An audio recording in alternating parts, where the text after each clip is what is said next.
Hello, welcome to another episode of Meet the Manager. Joined today by Kodap. Kodap, thank you for joining me. How are you doing? Very well, thank you. How are you? Good, fantastic. So we just wrapped up. Feels like it was 10 minutes ago, but yesterday kind of wrapped up season 8. How did the season shake out for you? How'd you feel you did?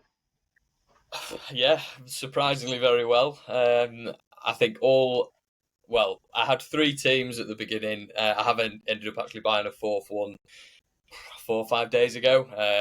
They were the only one who didn't win their league. So, um, yeah, it was a pretty resoundingly positive season. The surprise being my main team in silver, which ended up actually winning the league. So now I have to figure out what I'm going to do in gold, which was never on the never on the original plan. So yeah, really positive. I did have a couple of, I've got a couple of lower level clubs that, I mean, one being from Leeds, hometown. That's kind of quite overpowered, I think is probably the right way to put it. But yeah, I'm just trying to get them kind of up as soon as I can. Hence the slightly strong team in that one. Uh, yeah, couple of thoughts on that. I have some questions kind of talking about the season as we get a little bit further down, but um, I kind of have this feeling now if I see an overpowered team in one of the lower leagues, Silver, Spark, Flint, I'm like, they better be from there. That manager better be from wherever this club license is, and then it's okay. But if you're going to some random town in Croatia and you're just loading it up, like I'm Yeah, not okay with that. I got to draw the line somewhere. But joking, of course, everyone should play the game, which yeah, brings them the most fun. But next question is, where are you from? You mentioned that you said you're in Leeds. Are you a Leeds football fan? Is that kind of your primary favorite team? I am. Yeah, you probably can't see it, but I've got a classic Leeds United retro shirt on. I jumped on Monkey's live stream a couple of weeks ago and had another very fond of mine Leeds shirt on that didn't go down too well with some of the other managers in the stream. But yeah, no, I've lived in Leeds for pretty much my entire life. Followed Leeds since as long as I can remember, to be honest. So yeah, there aren't many Leeds clubs on MFL, which is yeah, there is another quite big Leeds fella who collects the clubs, which makes it very difficult to get them. So I think when I last checked, there was 7 or 8. So yeah, it's quite nice to finally have one from Leeds, my hometown, which is nice. Yeah, that's fun. It's fun to chase, and finally grab that team and be able to have a little bit of extra connection to it. So, Yeah. um, do you have any other kind of teams that you follow, or any other sporting pleasures over there? Yeah, I mean, to be honest with you, I'm just sport, sport, sport. I can't get enough of it. Football, I play football 2 or 3 times a week. I'm a pretty avid golfer. Um, I'm currently playing off about 12, so I've been playing quite for if you people might not know what that means, but yeah, my handicap has come down quite a lot, which is good. Badminton, I used to play badminton at county level, so I've played quite a lot of sports, and just anything football related. I'm kind of get quite obsessed over. I've got quite an obsessive personality. Football manager like that, it kind of lends goes hand in hand with games like this. So, but yeah, I'm predominantly Leeds orientated, but things like F1, I love watching the F1.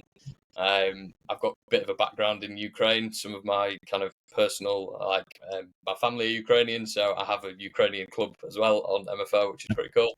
Um, so yeah, just kind of anything sports related. I'm pretty comfortable and quite happy watching it. So yeah. I talked to Palmer is the one that comes to mind. hmm Had a couple of North American teams that he had kind of tied to basketball and American football. Do you follow any of those? Have you kind of married up to any of the American teams? Yeah, I mean, to be quite honest, I mean, we're probably jumping ahead a little bit, but I obviously used to play SoRare quite a lot, and I had quite a lot of. I actually got into SoRare playing um, MFL, not MFL, sorry, MLS. So I had quite an affinity to a few of the MLS teams at the time. So this is going way back, and I don't know where he is now, but my first ever card that I bought was Chris Mueller, who used to play Okay. for Chicago Fire. So, I mean, I have no idea how they're doing now. I have no idea where he is, but yeah, I followed them quite a lot for maybe a season or two. But I used to be quite into basketball, to be honest. When I was a bit younger, I used to play quite a lot of basketball. Miami Heat were kind of my team that I followed, obviously, as most people were.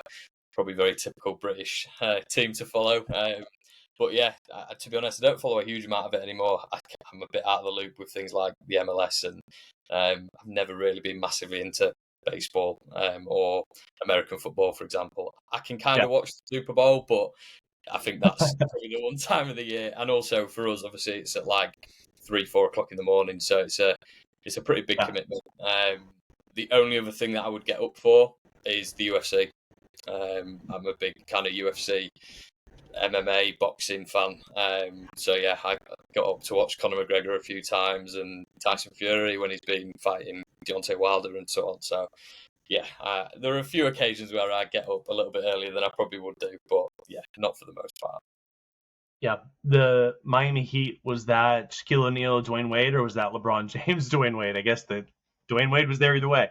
Yeah, it was more Shaq, Dwayne Wade, that kind of era when I was playing and quite enjoying it. But again, I haven't really, yeah, Well, it's much, yeah. dabbled in that too much recently. So During that run, I was lucky enough to go to a Heat game, and I'm not a huge basketball fan. I think I've only been to that stadium, and I grew up in Atlanta. I've been to the Hawks Stadium a few times, but my dad's a pretty big basketball fan. My brother, myself, and my dad went to Miami for a weekend and went to a Heat game. So we we were way up in the nosebleeds. yeah, He bought the tickets, and we're unfamiliar with the stadium, and we were next to a concrete. Um, Luckily, all three of us were on the same side, but we were all kind of pinched up against the the support beam, and it was kind of one of those like, where are we sitting? But it was yeah, like, hey, we're here and we got to do it. So yeah, uh, that's kind cool. of a funny experience. Yeah, Yeah. it's fun to have, even if at the time it's maybe not the best. It's fun to have some of these stories to look back on.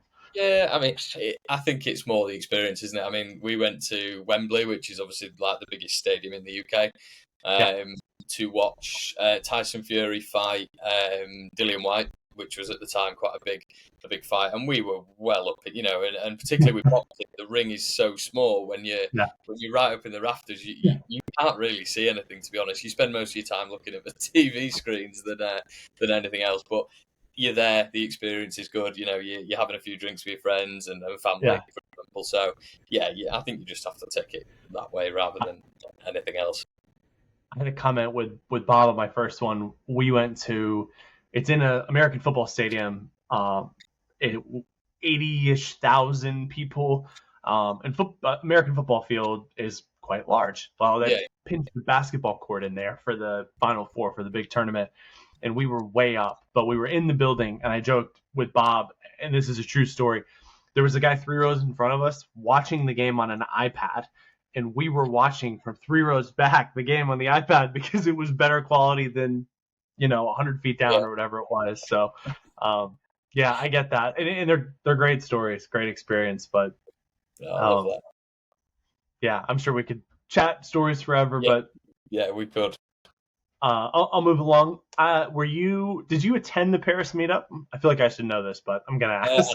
No, I didn't, to be honest. Yeah, I can't remember. I think, to be honest, when that was all kind of happening, I'd say probably still finding my feet a little bit in MFL. I mean, I kind of wasn't. I'm now quite good friends with a lot of the people who play. Yeah, I'm sure, in fact, pretty much everyone that you've had on as a guest, I'm quite friendly with. You've mentioned Palmer. I know he's not. You've spoken to him. We chat about things.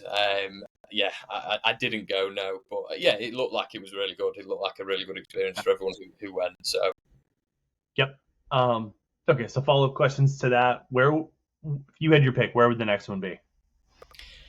well, if I was picking it, I mean, it would have to be. I don't know because it depends where the user base is really predominantly. I guess I think the majority of it, obviously, being kind of French based, that makes sense. I know a lot of the Yeah, guests that you've had on have suggested somewhere in America.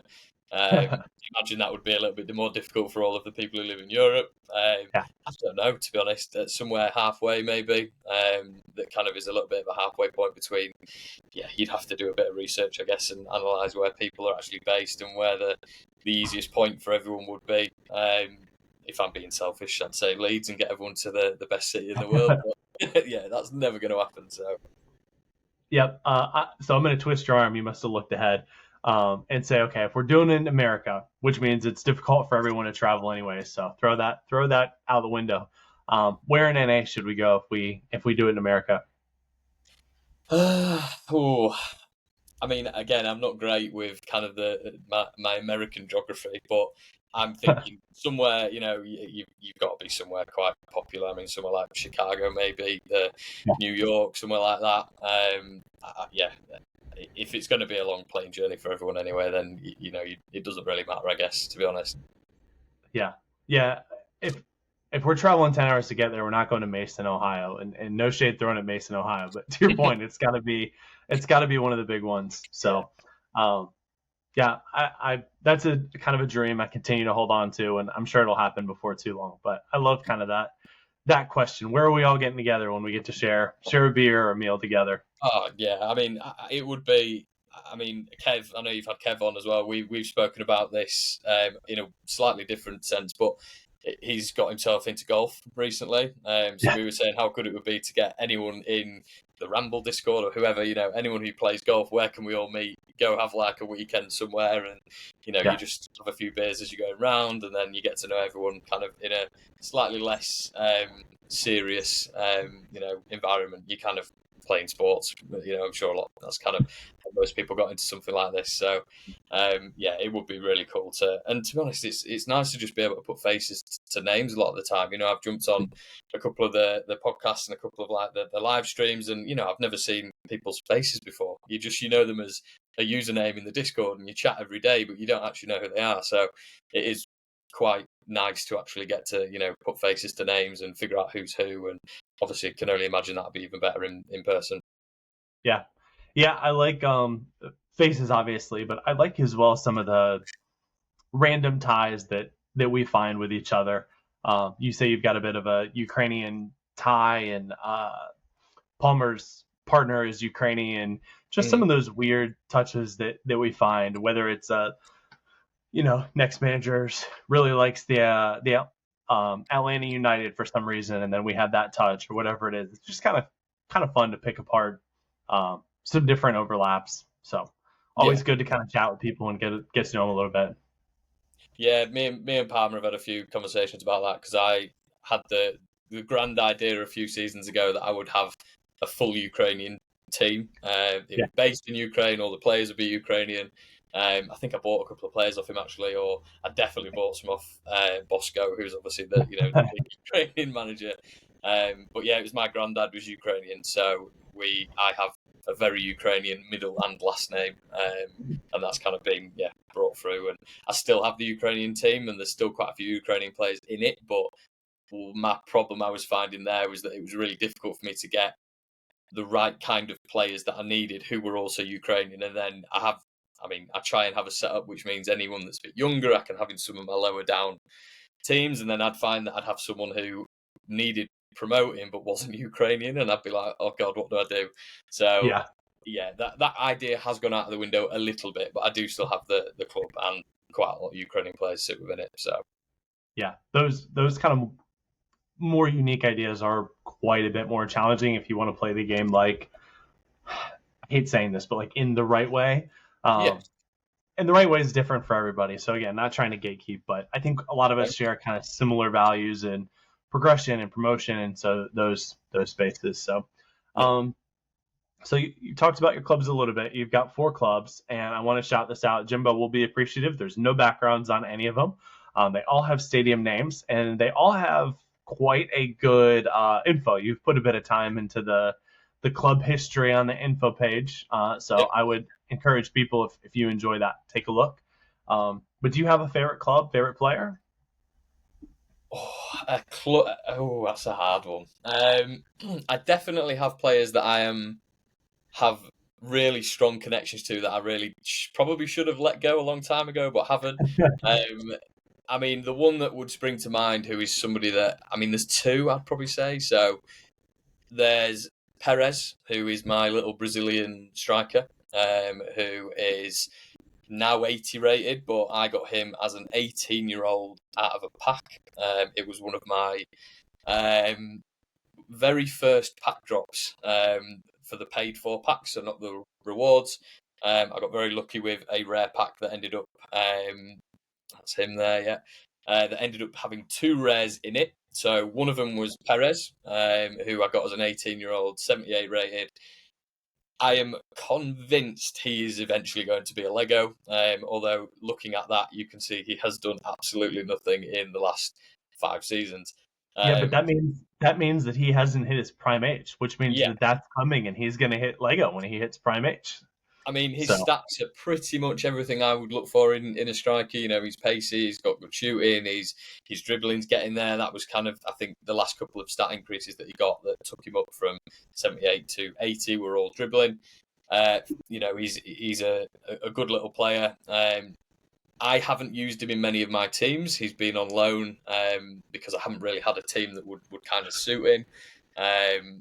Poor Kev had him for a full season and he didn't go up +1 at all. And then I let him someone this season and he went up to 80 in the first game, which is great. So I would say probably him or Zlatkovic, who is, you can see there, is the 84 rated, because he is absolutely tiny. He's 5'4". He is, yeah. He was actually, I think, still to this day, my biggest purchase on MFL. I think he was around $300-ish. I think that's right, yeah, 330. just There you go. about.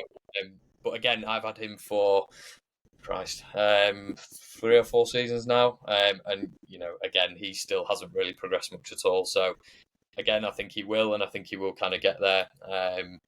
But it's just trying to be patient. And I know we've had this conversation with quite a few people. It's the biggest thing for me is you have some people who will only kind of go after those progression players who's, you know, hit 10 plus in a season, and then you might have a player that hit, you know, for example, one of those guys who might not hit their peak until 28, 29. I Yeah, think Sid has a guy, I think I actually mentioned on the last live that I jumped on, who is now 33, I think, and he's gone up +4 this season, and he's now nearly 90 rated, which is just unbelievable. So yeah, I'd say probably those two. Yeah, I don't see myself ever kind of selling either of those, to be honest. yeah, yeah. It's fun to have kind of those connections, even though it may not be the most logical, you know, in Yeah, terms of playing the game. But you get connected to players. I like Dortmund, and when they moved Royce on, it was kind of like, oh, and happy to see him playing and doing well in the MLS. But yeah. it's like you're not supposed to do that. But yeah, and all the clubs have numbers attached to them. Can you speak to that a little bit? Kind of what inspired or how that kind of ties in? Yeah, so I mean, I actually maybe not so much to everyone, but one of my favourite bits about MFL is the branding of the clubs. I find that so just I just love it. So you'll notice that all of mine are, as you've said, they've all got numbers. They all have like a very specific kind of date. They're all related to birds as well, which has kind of somehow happened a little bit by accident, but kind of has ended up being quite a nice little theme to have going. So the dates, I would have to find these because I did write them down. I don't have them to hand, but they are all effectively like dates in time of that location that are of really like a really big historical time for that club. So, for example, the Leeds one, 1919, is around when like the Leeds clubs were created. I think the Siversky one, the Ukrainian one, is to do with, I think, independence as well. So yeah, I'd have to double check because I did write them all down, but I don't have them to hand. But yeah, they all have a very common theme. I spend a lot of time on the logos and making sure that they're. I'm very probably a little bit OCD, to be honest, in terms of I want them all to look very similar and be very kind of, you know, sit within the kind of theme that the rest of the clubs have. Um, So yeah, they've all undergone a little bit of a rebrand recently, and we're kind of where we are now. So yeah. Do you tinker with colors and logo much, or do you feel like you want to keep it and keep that history? Yeah, I mean, I probably wouldn't tinker with them too much now that I'm pretty happy with them all. I think a few of them changed slightly, but yeah, the Leeds one obviously that was rebranded. That was kind of, in fact, that's probably my favourite logo of the four, to be honest. Took me a while to get that one right. The I try and incorporate colours to do with the city or the location that they are. So obviously Leeds is yeah, the peacock is a very historic kind of Leeds United symbol. The Ukrainian one's obviously got the Ukrainian flags in it, similar to the Condores, which is the silver club that is like my main club. That's obviously got things like the Argentinian flag in it as well. So yeah, I mean, I Wow. tend to tinker quite a lot. Yeah, I kind of try and keep. I just like them to all be really smart and really quite clean. Yeah. And I know, obviously, there's a lot of other people who do a similar thing. There are some people who obviously don't do that. It would irritate me if on this bit you could see like the outline of where the background's been removed. So I do try and I'm a little bit funny with things like that. So yeah, I'm quite particular, put it that way. Yeah. I noticed that as I was kind of doing some homework last night, and wanted to call it out. I had to question myself, but um, I didn't notice the bird thing, so that was fun to hear. But to your point, they're all quite clever. They all kind of follow kind of a same brand, um, with the shape but so many clubs, and I'm guilty of this, so I'm not throwing stones, but you go into Chat GPT, you throw in a prompt, it throws something up, you make a couple adjustments, then you move the background, you throw it in, you add some colors. Yeah, And that's perfectly fine, but it's awesome to see kind of the level of detail that you've added and um, through and through. So I know Jimbo started off very much with backgrounds, and he gave me grief for not having stadium names. I don't think I have info on the back. I'm not clever enough, and I don't want to embarrass myself, but maybe that's next. But fantastic. The club branding is very good.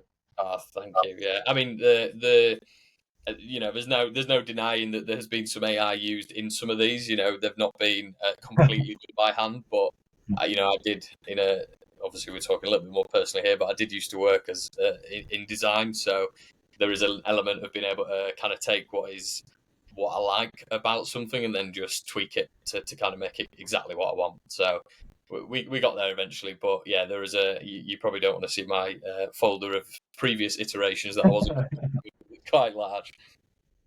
Part of the process.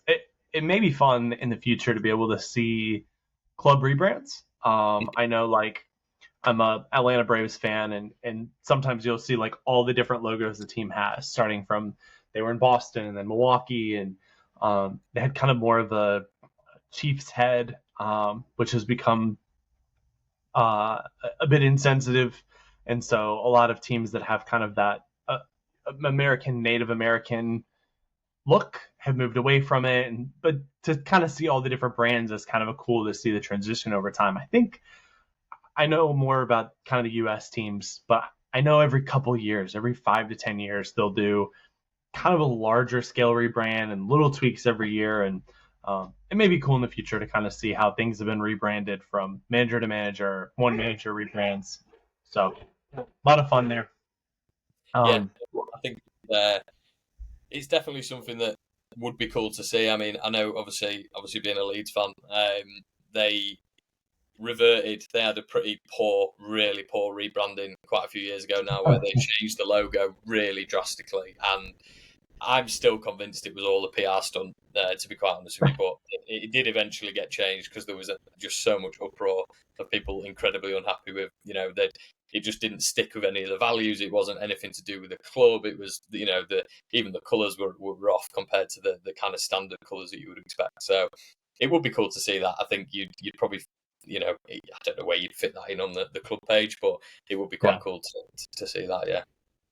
Yeah, and it's easy for us to sit here and chat, and then it's much harder for a Yax or somebody to fit Yeah. it in from a visual appealing perspective, and then adding the code, and they're working on so much, but maybe down the line. So you talked about it a bit, but wanted to talk about your seasons, how they went.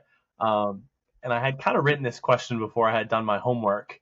Um, and I had wrote, we need to know how you did so we can decide whether or not we can trust your opinion.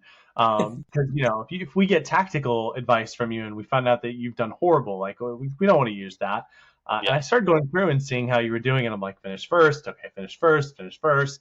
And so my knee jerk reaction was, okay, he's just loaded up all these clubs in leagues that were too low, and he's just cheated his way through. And so I checked that idea and went to MFL Manager and just tried to get a very quick snapshot. And you didn't. You had a great season tactically. Three of the clubs finishing first, and then the one that didn't, you told us you bought mid-season, so it's not even your fault. So, did you think you might have a chance to win all the leagues? Were you that ambitious? I mean, I will openly admit that one of the clubs is incredibly overpowered, so I'm not taking any credit for that. The Leeds club is for the league the season that the league that it was in. I think I won. I mean, I didn't lose a game all season. I frustratingly lost the cup final a couple of days ago. I mean, if you looking at the stats, I don't quite think I deserve to lose that. But in the league, I didn't lose a single game in that Leeds club. So that one was a little bit, definitely overpowered. But again, it's a hometown. I'm just trying to kind of get that pushed through as quickly as possible.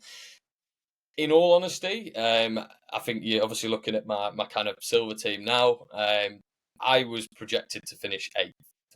I wasn't I by no means had the strongest team in the league.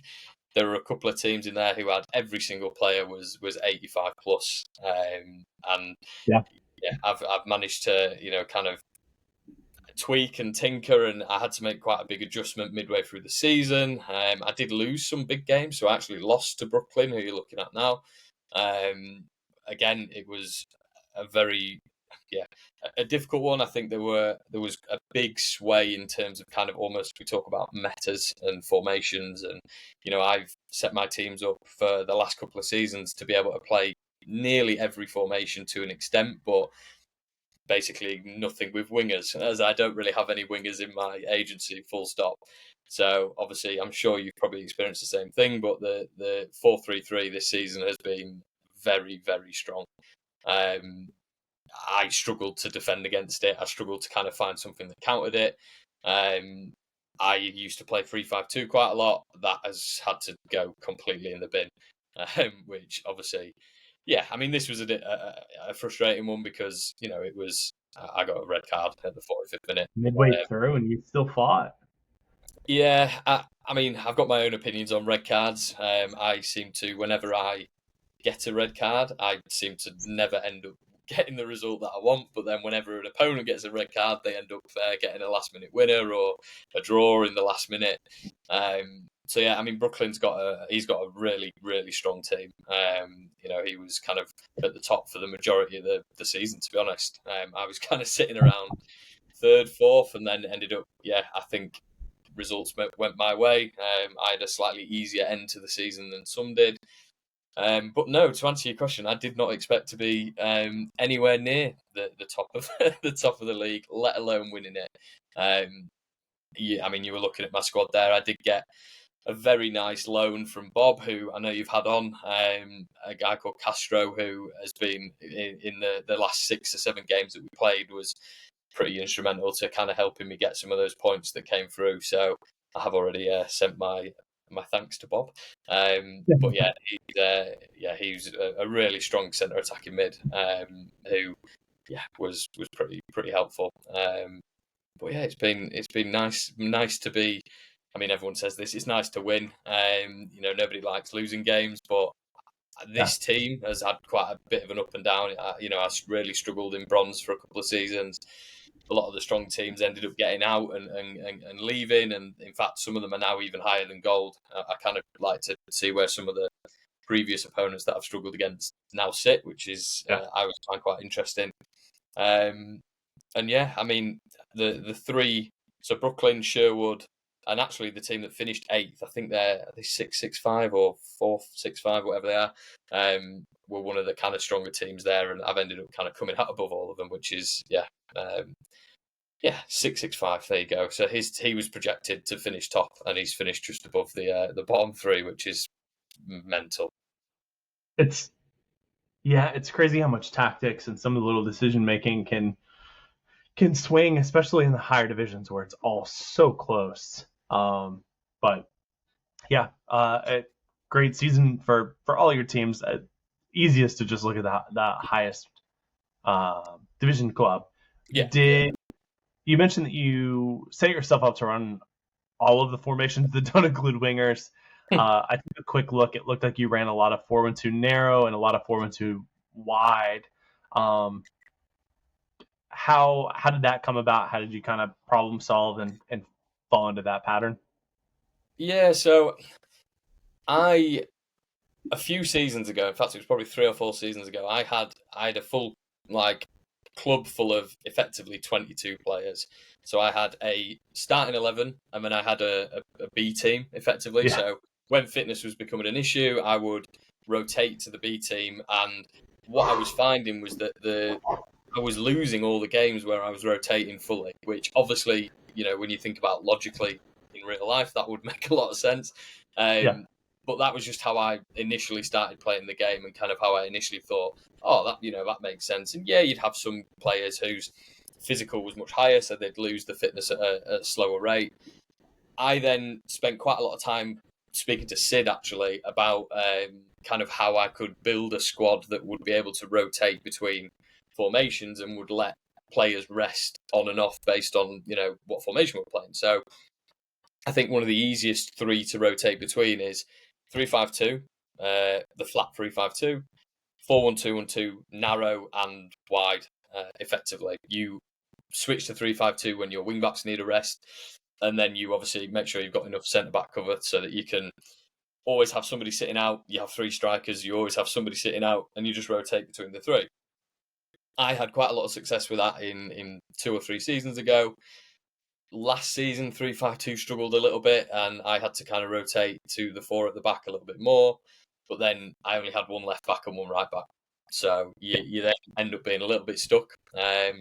So actually, this season I started in exactly the same way. I was 3-5-2, 4-1-2-1-2, 4-4-2 sometimes, depending on who I was playing. And every time I switched to 3-5-2, I lost.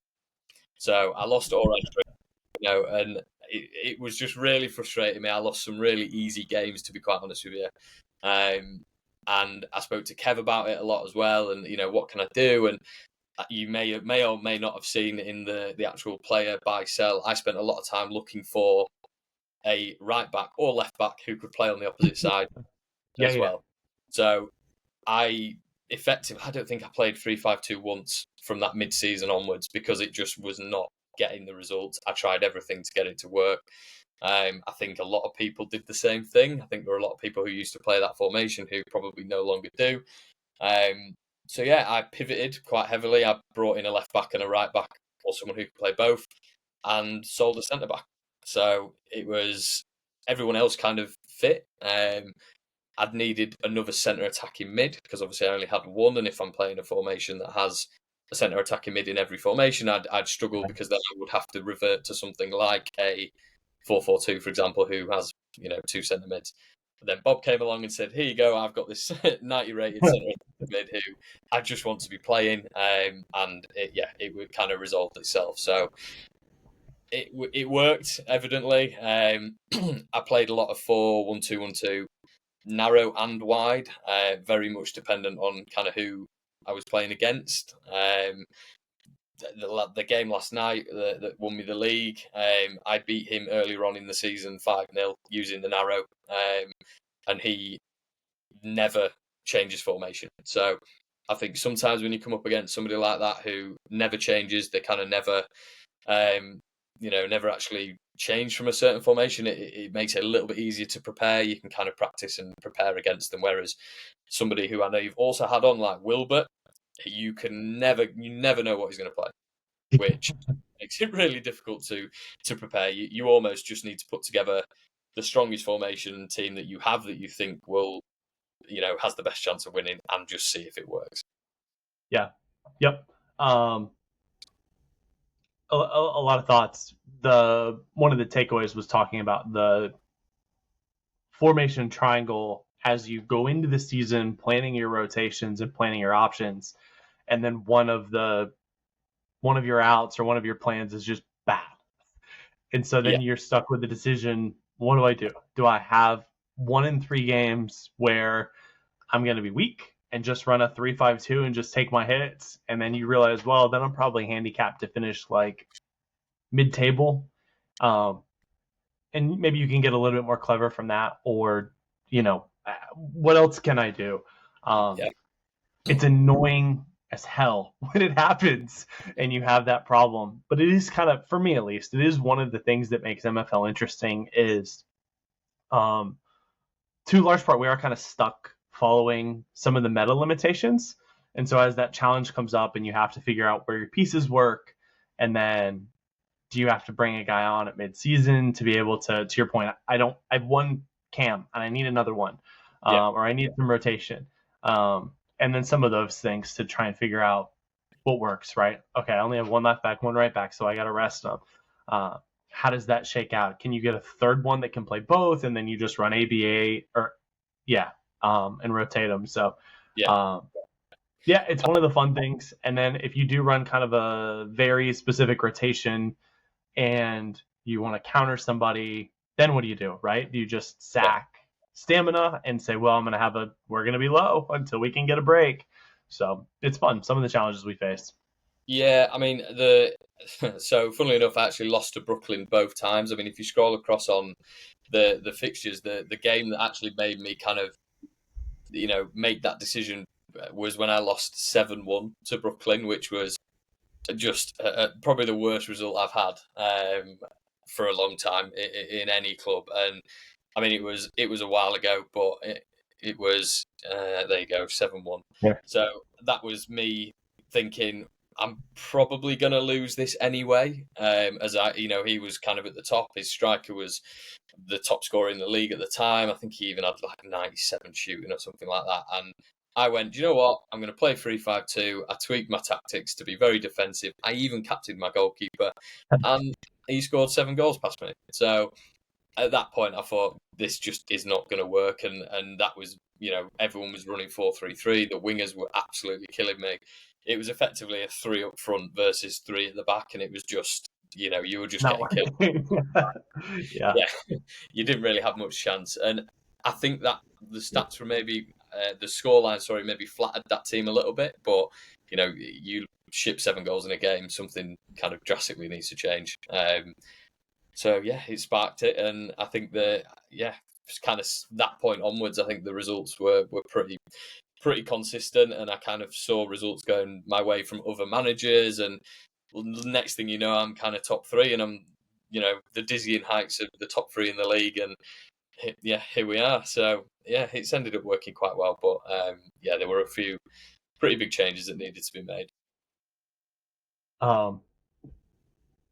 The name caught my attention. I was wondering if that was like there's the Wang Gang. I was wondering if there was a naming convention with that, but one of White House's teams who's been Yeah, on with the Ramble crew.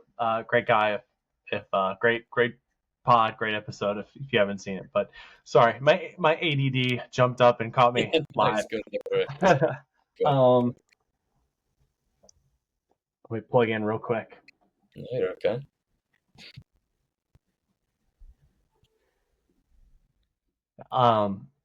Did you have similar patterns, similar formation patterns with your other teams? Do they follow kind of a mirror, that you were able to take the same learning and apply it down?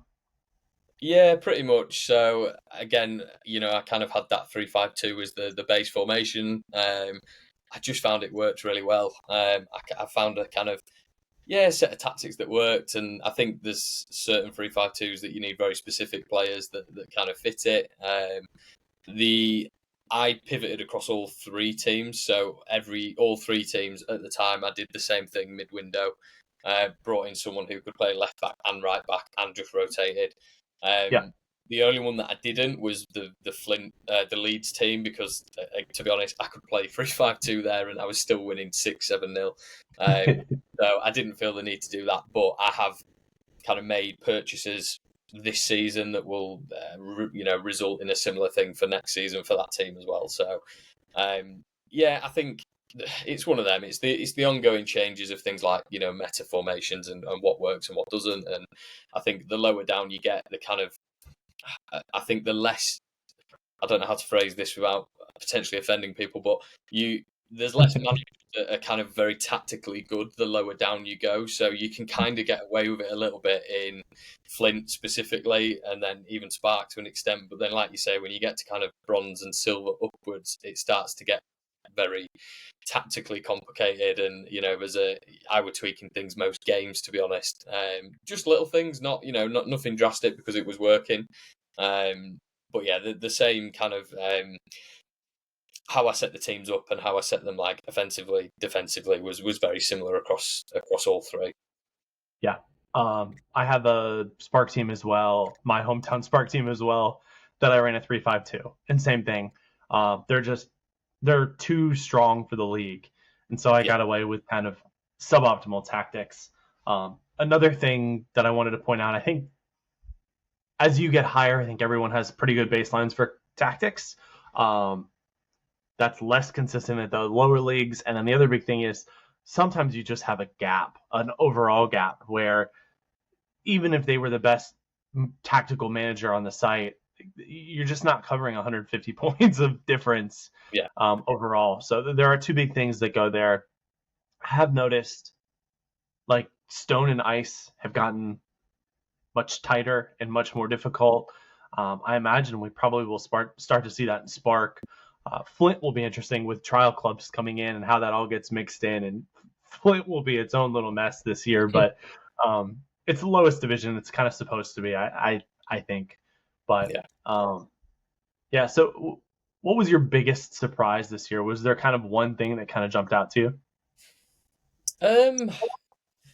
I mean, to be honest, I think just finishing where I have in silver. I mean, being completely honest with you, before this season started, I was kind of, I mean, I've been pretty open about this in the Discords, and said I think silver's my ceiling, to be quite honest with you. I didn't think that, the players that I had, I mean, the investment that you need to put into your clubs when you get to that level of gold plus was just a little bit past kind of where I wanted, really wanted to be. I mean, a few people know this, but I kind of am now effectively playing MFL for free. I kind of, got in relatively early. I made, when prices, obviously there's a big piece on prices now, they have all come down a little bit, but when they were at the highest, I sold quite a lot. I sold quite a lot of players. I sold quite a lot of clubs, and I effectively took everything out that I'd put in. And, I've put the odd little bit in here and there, but very, very minimal compared to, that investment. So I kind of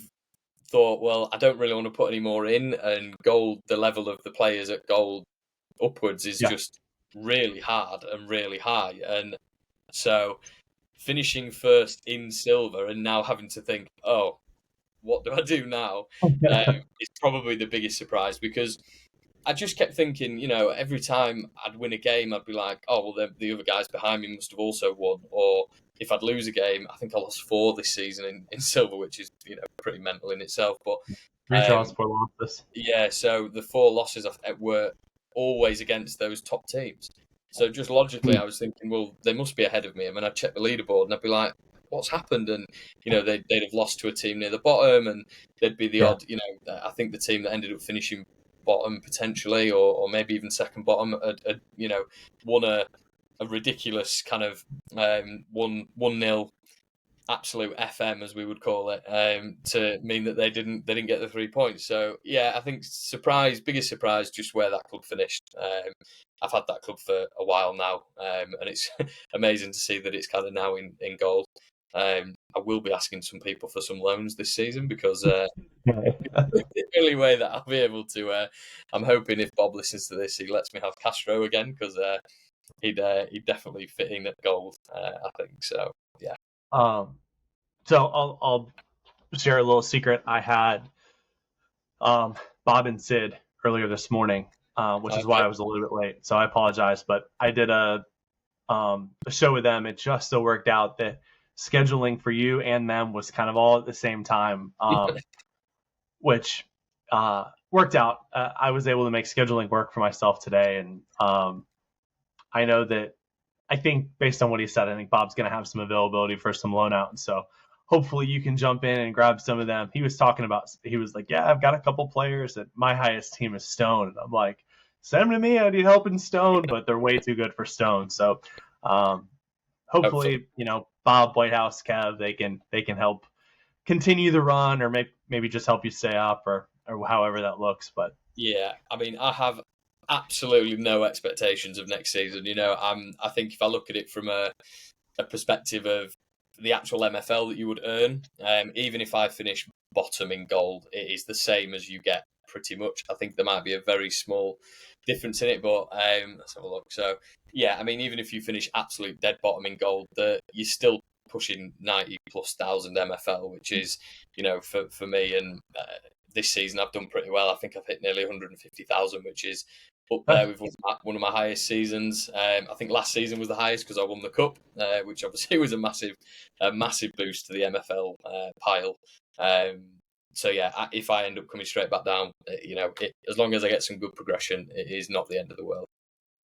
yeah, yeah, it'll be fun to chase gold and see how that goes, and bring out some players and all that. So um, you talked a little bit about looking at the other manager and their formation. You mentioned the one team that was kind of a set and forget. Um, what else do you do for preparation for games? How do you kind of prepare yourself for the game, and what tweaks do you make? Yeah, I mean, it varies, to be honest. I think it very much depends on the importance of the game. I think it's probably the easy way to put it. I mean, in all honesty, the back end of the season didn't make too many wholesale changes. I found a set of tactics that seemed to work really well, regardless as to what formation I played or what formation I played against. There were quite a bit of tweaking in that. The first part of the season, in the build up to that, bringing in the left back slash right back. Generally speaking, it's friendlies. If I can find a team that is similar, or you can kind of. I think you mentioned earlier about looking on one of the MFL sites to find an opponent that was similar level to you. In fact, Yep. it might have been on the other Meet the Manager that you did. Something similar to that.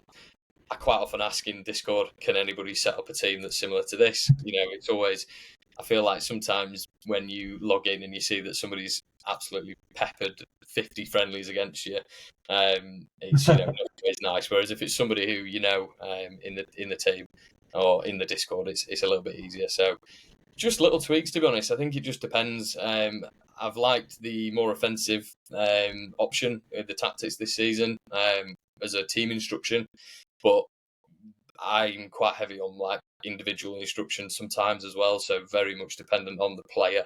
I was talking to Bob actually this morning about Castro. Funnily enough, he was asking kind of, obviously, he was like, congratulations on the league, and I was telling him how well Castro had done, because when he actually offered him up to me, he said, hopefully he helps you push towards that promotion. And again, to be honest, I didn't think I would actually get there. So he was just asking how I'd set him up, and what had I set him to do. And somebody like him was just basically do whatever you want, full freedom. Just you're the strongest player in this team. You're playing in the middle of the park. Just high freedom, high attacking, long shots, risky passing. Do whatever you want. But then that isn't what I would usually set my. I think he's 85 rated centre attacking mid up because he is strong in some areas, but has some kind Not of at all. individual stats that maybe aren't as strong as others. So it's little tweaks here and there, and if I see that somebody is maybe playing direct, I maybe sit back a little bit more and try to play that kind of more counter. But yeah, it's very dependent, I think, on the opponent that you're playing. Yeah. Yep. That makes sense. I think one thing that I've done and I've talked about is finding that formation, that similar overall level. A next step for me has been trying to figure out, like, do they have a very particular superpower? Like, do they have a left wing that has crazy pace and shooting, and the left wing is basically getting them to where they want to go? Yeah, If there's something that jumps out to me of like, hey, I need to be worried about this or aware of this, um, I want to try and make sure that I don't find a practice buddy that doesn't have that same offering. If yeah, they've got an 89 pace winger and I find a practice buddy that's similar and their winger is 58 pace with high dribbling, I'm like, it doesn't really give me the same yeah, practice.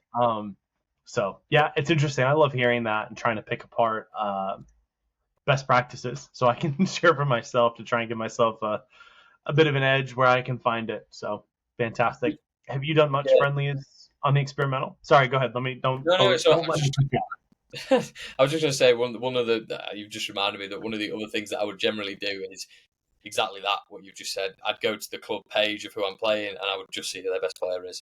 If I know that, and to be honest, I'm saying this, and then he ended up scoring 7 goals against me. But Brooklyn had a really, really strong striker, so I'm looking at that, and I'm trying to tweak what I can to give him as little opportunity as possible. And captaining the goalkeeper is something that I've never really done, to be honest. In the however many seasons I've been playing now, I kind of just instinctively would, captain a striker, because you just think, like, you watch some of these chances that they have and they go just past the post or they just miss.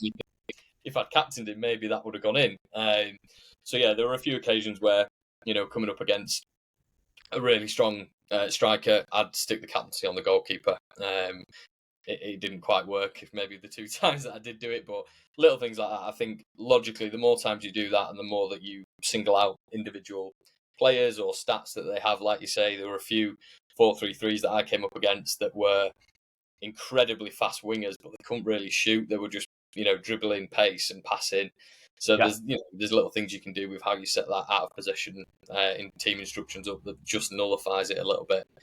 There is always that element that, no matter how much practicing and trialing and friendlies you do, I've had many a whinge with Kev when we've been practicing for a big cup game, and it's working every single time. 10, 20 friendlies have come and gone, and you win every one, and then you get to the game and you lose 3-0. So there is only so much you can do. And I know we've spoken about him before, but like Palmer, he doesn't do friendlies because, specifically for that reason. So I think it's personal preference, but it is interesting. Yeah, I'll give Palmer some credit. I mentioned this on When Dirk. He knows his team and he knows his opportunities, strengths, weaknesses from his team. There's usually a lot of consistency in the way that he builds it out. Yeah, So it's not just blind luck with him. There is some things that he looks at, and he has the ability to make it more challenging for opponents because they can't see specifically what he's doing. yeah, So interesting, kind of a different variance and approach. I tend to follow a very similar pattern that you do, and want to keep improving my process so I can win more games and have more success and not complain to Kev so often, because I find myself in the same pattern. I'm like, I tested 15 games, I went 15-0, and I lost 7-0. Like, what happened, Kev? And he's yeah. like, your tactics were bad, and I'm like, they weren't bad. I won all my friendlies, but yeah, it's fun. Yeah, I feel for Kev sometimes. I think he's become the little messiah for tactics in the Ramble Discord for sure. So he probably gets inundated with people messaging him asking him for tips, and I know he absolutely loves it. And he's a big shout out to him because he's Yeah, I think he's a lot of people's kind of go to for things like that. But yeah, it's definitely, I think it's variance, isn't it? There has to be an element of that, and you can trial and test as much as you want. Yeah, you might get a red card within the first 20 minutes of the game, and there's nothing you can do about it. So yeah, it yeah, is you what it is. throw that out. You hope those don't happen in the live matches, because Yeah, there's this season they were so impactful. But yeah. have you done much on the experimental engine with heat maps and all that? Honestly, no, not massively. I've been having a little bit of a look today with the new match plans that they've kind of released for the friendlies. Um, it's made everything incredibly more confusing, which I don't necessarily think is a bad thing for somebody like myself. I revel in this kind of stuff. I am a big Footy Manager player. I'm very much excited for the new one to come out, and this kind of stuff is just, it's kind of right down my street in terms of analysis and kind of figuring out what works and what doesn't. But I haven't actually had a chance to play it too much yet and kind of see how that works. The heat maps I was looking at, and I do look at them after the games and kind of try and get as much as I can out of them. But to be honest, I've not made too many wholesale adjustments off the back of that. I didn't really, gain too much benefit from that. The team were playing well, the players were playing well, and the tactics were working. So I tried not to tweak too much. I think you can jump in for a bit of a tangent. I think you can kind of maybe get a little bit too hung up on the tactics sometimes and think that what you're doing is making, if you think you've had a run of bad form, it must be the tactics. But actually, if you look at the games in isolation, Yeah. you've had more possession, you've had more shots, you've kind of been the better team. In those three, you've just on a bad run. So I was very guilty of making big changes in previous seasons when it wasn't going my way.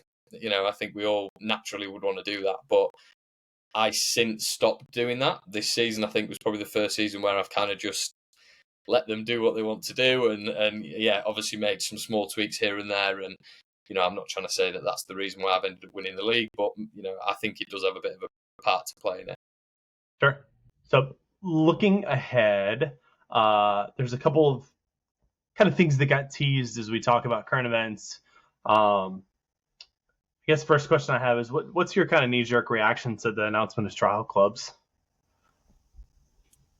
Yeah, I mean, I think it's an interesting one. I think I've not really kind of thought about the logistics of it too much, but I mean, I always find I think it's the same with any of these kind of Web3 games, whether that's SoRare, whether that's MFL, whether that's anything. I think the biggest hurdle I've always had when trying to refer friends or tell people what it is or how does it work is like explaining it to them and without actually being able to visually kind of show them what it is. I mean, I've got loads of mates who love Football Manager who would love MFL, but me trying to explain it to them and saying, oh well, it's a Web3, that's it, they switch off. So I think being able to give them something like that where they can trial it, they don't have to invest, they can kind of effectively try before you buy. It is Yeah. what it is. I think it can't be anything but a positive. I do think there's obviously things that they will have to make sure that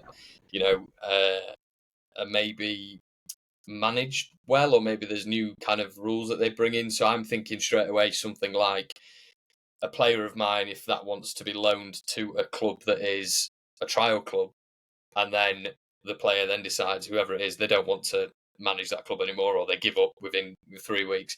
What happens to the player? Is he just rotting there for the season? Is there, fitness just end up at 50%? Because I know we've all probably had issues with loaning players out to somebody you maybe don't know, and you check in on them and they're on 70%, and you're like, what's going on? I mean, you can't get in touch with them. So I think overwhelmingly, I think it is positive. I think, and I fully trust that the team will do everything right to make sure that those little niggles and potential issues don't happen. But it will be interesting, I think, to see kind of how that plays out. To be honest. Yeah.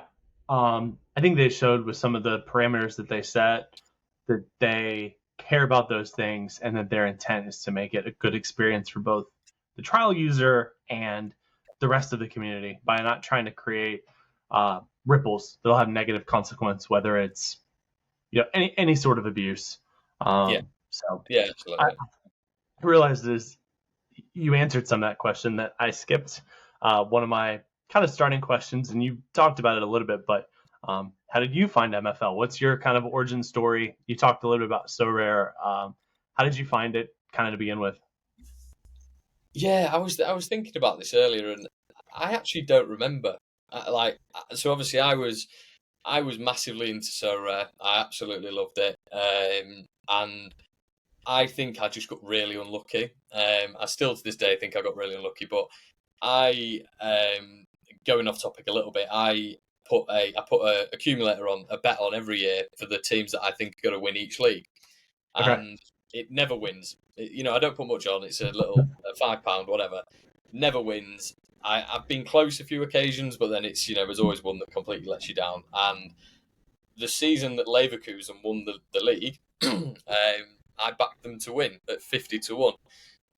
So my accumulator that I'd put on, everything else won as well. So I ended up winning, I think it was about £5,500 off £5, which is ridiculous. But I was at the point in SoRare where I was trying to pick a team that was in Europe so that I had midweek utility, I could do blah, blah, blah. Yeah. I ended up landing on Leverkusen, and obviously it was a bit of a gold mine because then they ended up going unbeatable. They won the league. It was just a very, very good season for me. The following season, it was then I just kind of fell out of love with it a little bit. I think the rewards weren't great. I think they have now, to their props, have probably improved it quite a lot.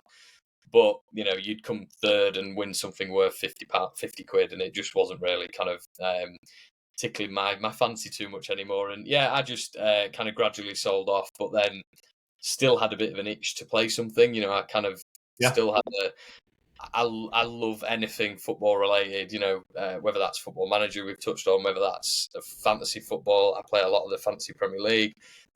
And I can't remember what it was. I think I saw a tweet potentially, or it was definitely something. And I think it was at a point where there were quite a lot of SoRare people moving away to, other games. And there were a few that were mentioned that I think people have touched on before. But yeah, MFL kind of jumped out. And to be honest, it was a minefield. I didn't really know what I was doing. I didn't really know kind of how it worked. I ended up my first thing was to buy a bronze club. I bought the club but didn't have players, and just kind of worked my way through it, to be honest. And yeah, and here we are, probably a year and a half later. So yeah, it was a bit mad. There's certainly a lot of overlap between SoRare and MFL, and it's funny you mentioned that. My expectation was that when I bought the club, it was going to come with players, and I bought it off MFL. I bought the store pack, or the club pack, and opened it.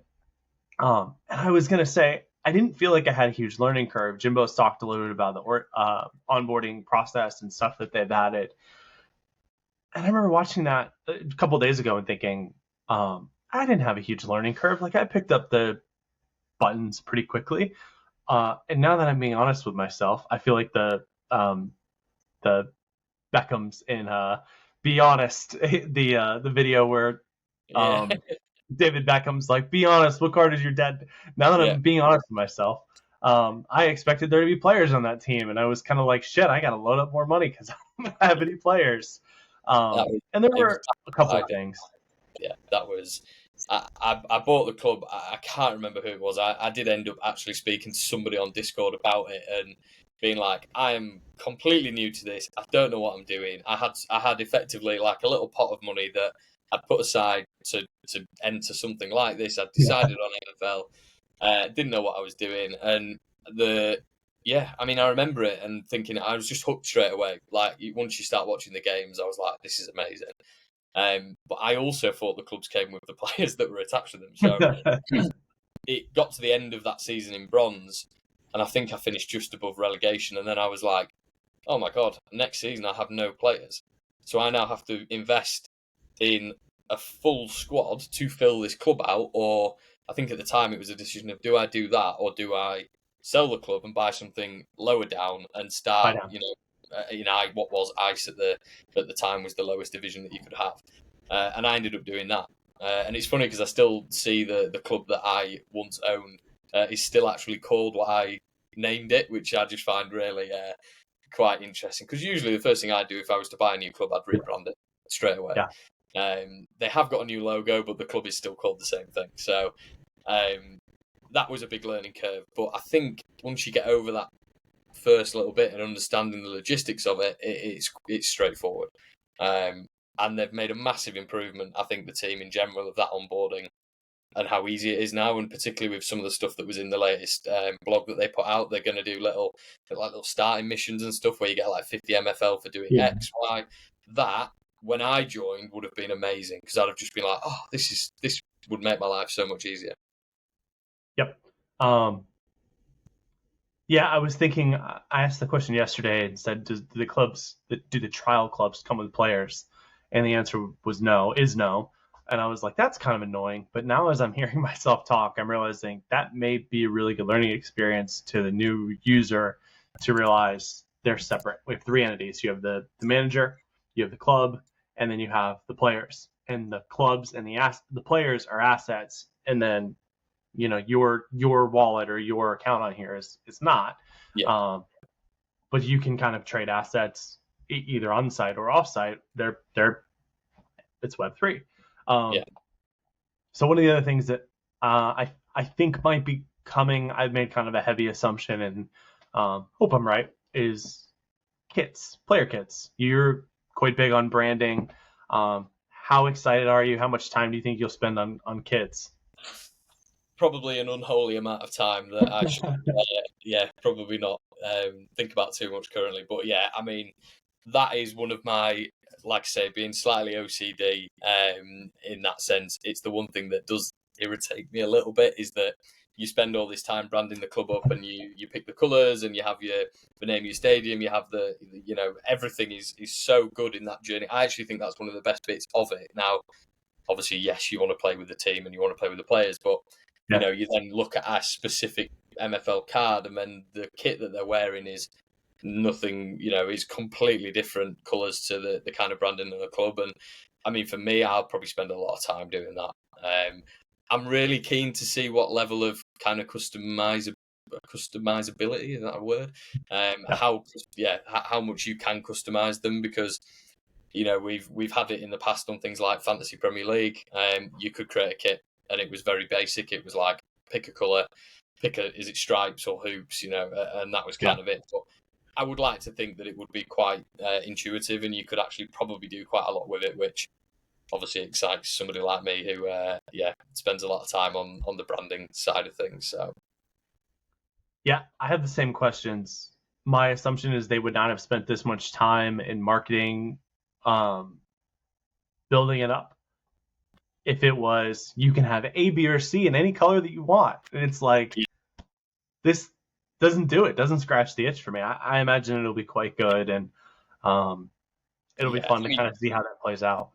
you would imagine that would already be in the game as well if it was as simple as that. Like it, I think it will be, more, a lot more detailed than that. So I'm really excited about that. I think that's, a very good thing to look forward to.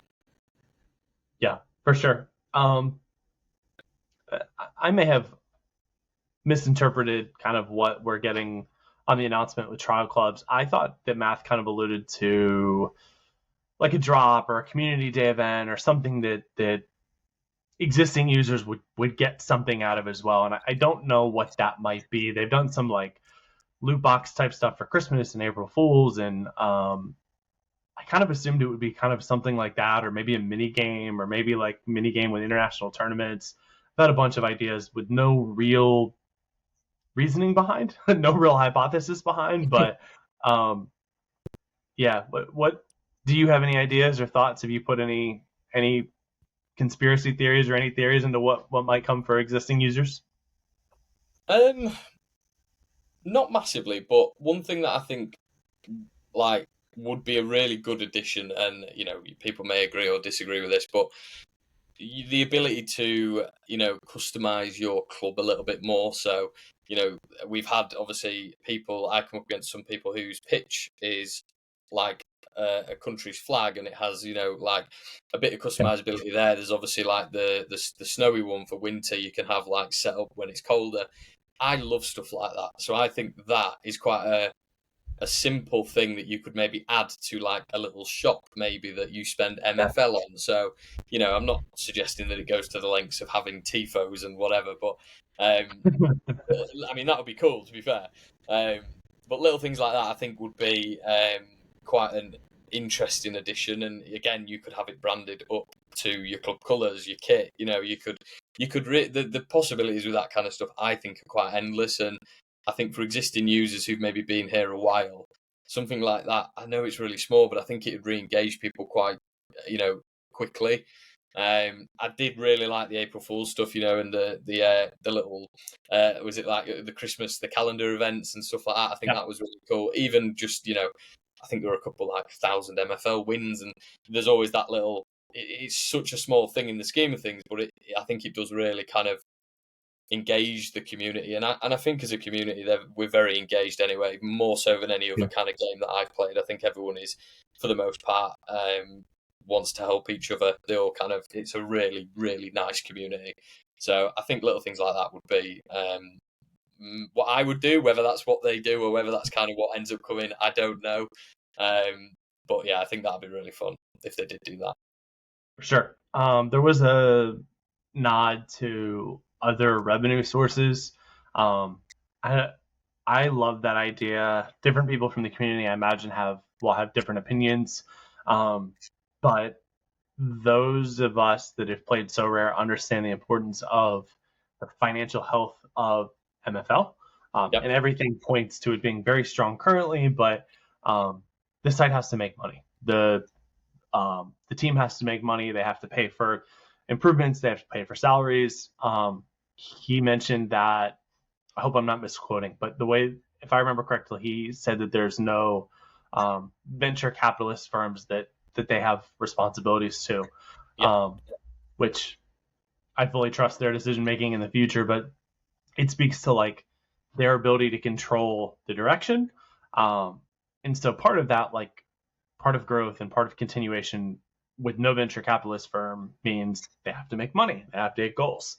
So like I really like the idea of them having other revenue sources so that the game stays good and continues to grow and continues to have new features and continues to add all of the things that bring into the game. Like all these things cost money, and we're the customers. We're paying for it, so we can Yeah. pay for it through a couple ways, right? We can buy more packs, which has different effects. We saw on SoRare, like they just kept releasing more cards, Yep. and then when the music stopped playing, we were all kind of like, wait a minute, we're not all filthy rich, and so their SoRare has since released a great product. To your point earlier, but I think it's, as users, as customers, and as enjoyers of the game, we need to realize like, hey, there's a whole ecosystem here inside the game, but then also outside. So I was very happy that they're thinking about revenue sources and other things. And to your point, if you could pay $5 or 5,000 MFL for a